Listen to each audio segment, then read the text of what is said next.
Hello everyone WhatsApp. So हाम्रो यहाँ आतिर यसलाई भन्छ अलैँची। सो म अब अलैँचीको नजिक गएर देखाउँछु है। अलैँचीको दाना कस्तो हुन्छ होइन, देख्न सक्नुहुन्छ। अलैँचीको बोट यस्तो हुन्छ, यसको दाना चाहिँ रातो हुन्छ। पाक्यो भनेपछि यो खायो भने चाहिँ त्यो के अरे गर्मीको टाइममा शरीर शीतल गराउँछ यसले। अनि सामान्यतया रोगहरू पनि यसले हटाउँछ।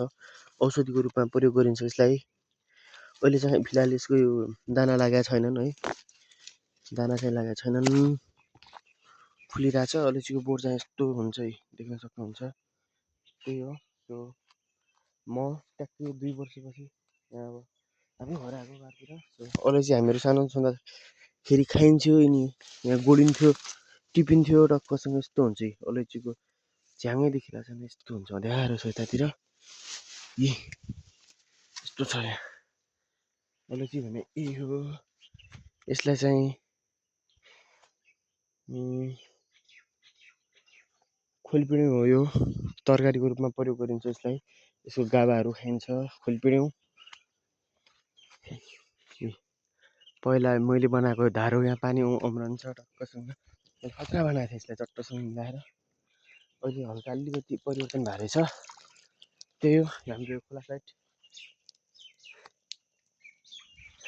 मेल होइन, मेल खाइन्थ्यो। अनि टक्कसँग हाम्रो केला लाइन्छ यहाँनिर। यहाँनिर एउटा नाउलो थियो कि, नाउलो पानीको टक्कसँग नाउलो हो। यो भित्र हामीहरू गएर पानी उगाएर खाइन्थ्यो। यहाँनिर यस्तो छ, केला छन् त्यहाँनिर। यो चाहिँ एउटा औषधिको रूपमा प्रयोग गरिन्छ यो होइन।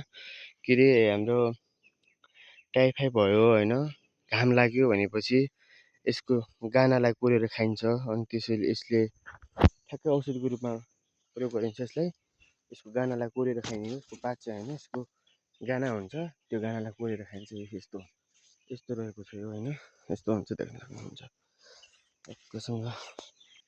यहाँनिर फुल्या रहेछ यो टक्कसँग होइन। यसको चाहिँ गाना हुन्छ है, यसलाई गानालाई कोरेर औषधिको त्यही जडीबुटीको रूपमा प्रयोग गरिँदै आएको छ। हाम्रो बोजूले सिकाइदिनु भएको थियो, त्यसैदेखि हामीले चाहिँ प्रयोगमा ल्याएका छौँ। औषधि देखाउँछु म पाहाडको। यो चाहिँ औषधि हो, यसलाई औषधिको रूपमा प्रयोग गरिन्छ टक्कसँग। त्यही गर्मीको टाइममा टाइफाइड भयो, यताउता भयो भनेपछि यसलाई औषधिको रूपमा प्रयोग गरिने एउटा यो पाहाडको एउटा जडीबुटी हो। एकदमै लाभदायक रहेको छ। धेरै छन् यस्तो जडीबुटीहरू यता। त्यस्तो हो है।